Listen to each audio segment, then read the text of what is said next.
Welcome to Real Estate in Real Time. I'm Woody Zimmerman here with Mark Skabelski of Remax Lakes. Welcome to the show. Good morning. How are you? Good morning.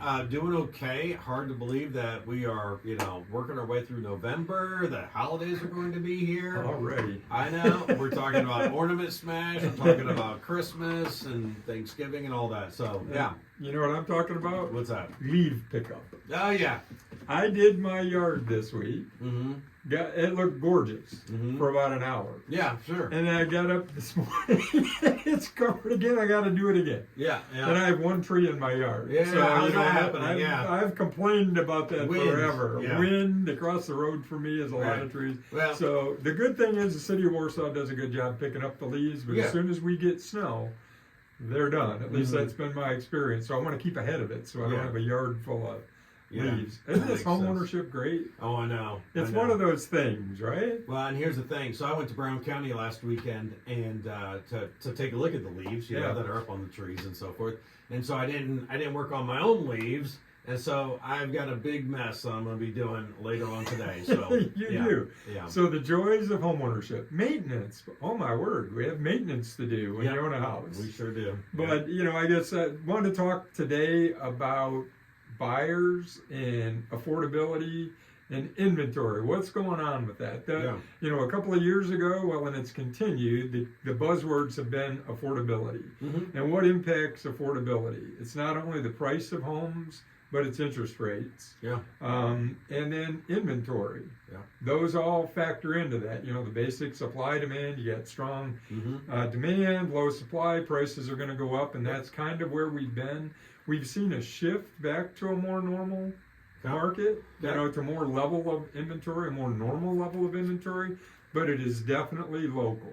It's different throughout the country. I got a handy dandy chart that says that inventory is recovered in the South and the West, but it's rising, but still below normal in the Midwest and Northeast. So the Midwest, going from pre-pandemic to year over year, we're up 13% in the Midwest, but we're still down about a third, 30%, compared to pre-pandemic levels. So, and there's a lot of reasons behind that. Affordability for potential buyers and potential sellers who are becoming buyers. Because think about it, you're sitting on a 3% mortgage, and you can't sell your house for enough to pay cash for the next one. And you look at the house that you'd like, and it used to be $250,000, and now that same house is $500,000.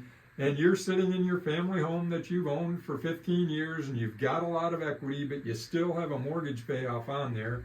You're probably going to sell it for quite a bit more than what you think. But is it enough to pay cash for what you're going to buy, or are you going to have to go into that 6.5 or 7% mortgage category? And many people just are not willing to do that. And I don't blame them. I mean, they've got a fixed cost. They know what their housing costs them. Why put yourself in a position where you're now going to be paying interest again, when if you own your house outright, you're not paying anybody for interest except for maintaining the house and those kind of things. So that has impacted the amount of inventory that we have. So you do see, even though this time of year things tend to slow down, and in our county it's lake listings that tend to kind of fall off. You either see a rush of them after Labor Day because people have gone through the circle of lake life and decided, I'm done. I didn't use it again this year. After this season, we're selling. This season, we're going to sell it. We see a kind of a flurry of that in the fall, and we've seen some of that come on. Or, they just say, I don't know what I'm going to do. I'm going to hold it through the winter, and then in the winter they make that decision and they pop on in the spring. But residentially, I really think affordability is hitting folks. That and the interest rate are the two things.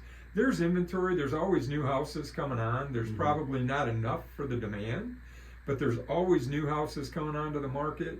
But that interest rate, it has stayed solid above 6%. I mean, I've seen 6.25%, I've seen 6.5%, I've seen 6.75%. We really need to be consistently below that 6.5% mark, I believe, to get buyers truly motivated. What's the talk though right now? Are they Are they talking about dropping it again? There's more discussion about the Fed adjusting again in December. Okay. They did a rate cut here recently in October. I mean, they did a rate cut at the end of October, but the 10-year note hasn't dropped. It went below below 4%. It was like 3.9. Okay.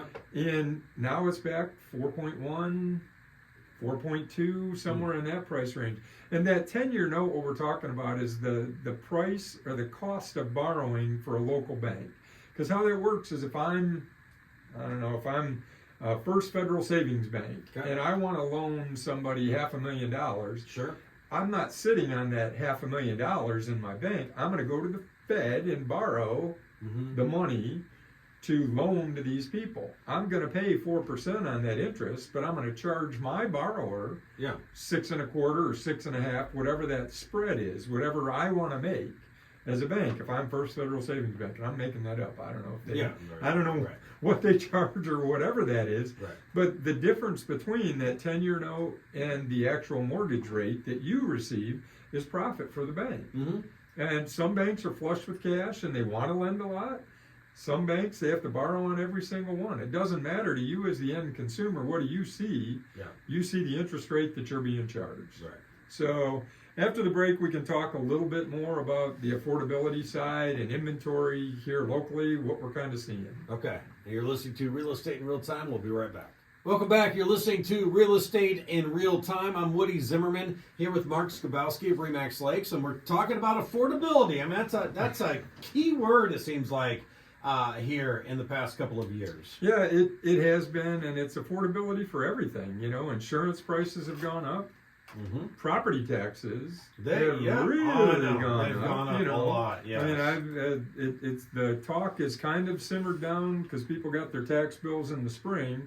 And it was sticker shock for a lot of them because remember, tax bills are a year in arrears, so they're looking backwards for what they're going to charge. I mean, and we saw some significant increase in Kosciuszko County on property tax bills. What I pay a month in my property tax is what I was paying for my first mortgage. Is you know, it literally is, and I can't believe what I'm paying. Yeah, it's significant. So, and that all impacts affordability because if you're, you know, even if you pay cash for something, you've got to pay those property taxes. That's a number. Insurance companies, you know, I mean, they've raised their rates. You know, I mean, insurance. Home insurance, automobile insurance, everything has gone up. You know, it's unlikely stuff is going to go down. You know, add to that all the talk about inflation. You know, we had kind of runaway inflation, you know, 7, 8, 9%. We're down to about 3%, which realistically, I know the Fed target rate is around 2%.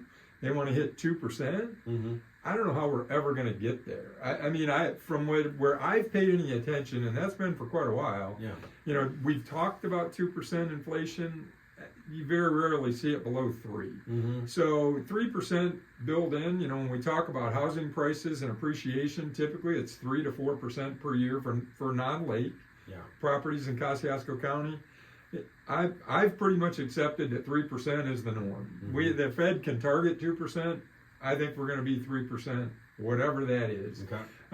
So how is that impacting it? Well, people that bought homes at the beginning of the crisis, COVID, they probably overpaid when we got into COVID. If it was 2019, they're probably going to do okay on the sale. If they bought in the middle, home prices appreciated dramatically. Affordability-wise, prices are beginning to flatten as more inventory becomes available. And, you know, we talked about before the break, you know, up 13% in the Midwest, but they're in pockets. There's areas where there's still not enough housing. And part of that comes from people not wanting to sell due to the interest rate that they currently have, along with the fact that builders, it's so expensive to build. If you go out, you know, there's some new neighborhoods out towards Winona Lake. They're building on a slab. You know, they're $400,000 for an 1,900 square foot house on a slab. And, you know, I can remember back in my early days in real estate here in Kosciuszko County, well, I'm not buying a house on a slab. Tornadoes. I don't want to be in a house because I don't have a storm cellar. And so, you know, basements in this area were pretty regular. I mean, But, you know, the trend is changing. If you need a place to live and it needs to be affordable to you, if it's on a slab, you come up with a plan that works for you in that. Mm-hmm. So, you know, I think the new construction costs are significantly higher than what you can buy an existing property for what you get if you're looking at square footage. Mm-hmm. You can buy a house that was built in the early 2000s with a full basement, probably finished, for not a whole heck of a lot more than you can buy a new build home. Okay. Now, you're dealing with something that's 20 years old. Yeah. Maybe it has a 20-year-old furnace. Maybe it has a roof that needs to be replaced soon. It's 20-year-old windows. Maybe it's been updated. Maybe it hasn't. Versus brand new, there's something to be said for brand new. Yeah. But what's it all come down to? This, you know, you can question affordability. You can question interest rates, all of that. Why are you looking to buy a home? Mm-hmm. Are you moving because you need more square footage? Mm-hmm. Are you moving because you have a new addition to the family? You need another bedroom? Are you moving because you need a home office or a basement because you can now work remotely? Because that's something else that's changed in the marketplace. Yeah, sure has. You know, it's funny. I walk into these houses that are built in the early 2000s, and we all had, you know, network boxes, and it was a big marketing feature. We have cable in every room, right? Yeah. Or we have a network. Yeah. You know, we have network cables in every room, and Right. you had a big network box. Now everything's Wi-Fi. You got to. Oh yeah, right. I haven't plugged in 10 years, 15 years. Exactly, You know? and it's given us flexibility with homes because I can now put a TV in a spot where before I had to be, if I didn't want to see that ugly cable. Yeah, that's right. Right, I had to have my TV where that cable outlet was. So it's funny, you know, over the course how technology has improved that. Yeah. And made it actually more functional and more flexible for those of us in homes, but it's also technology is challenging when it comes to that. Mm-hmm. So ultimately for buyers, affordability is going to continue to be the issue. You've got to examine your why. Yeah. Why am I moving? What's important to me in a home? We all need shelter. Inventory, the only thing I could say, if you can't find what you want today, continue to look. It'll probably come on. Mm-hmm. There's always another listing. Yeah. That's advice I give to buyers. We missed that one, there'll be another one. Now, it may not meet your schedule, Yeah. but the fact is there'll always be another home come on the market. All right, very good. Okay, if you'd like to continue this conversation with Mark, make sure you reach out, your contact info. Sure, website, skowowskiteam.com, phone numbers 574-527-0660. You can email me at mark@skowowskiteam.com. Okay, you've been listening to Real Estate in Real Time. Have yourself a wonderful weekend.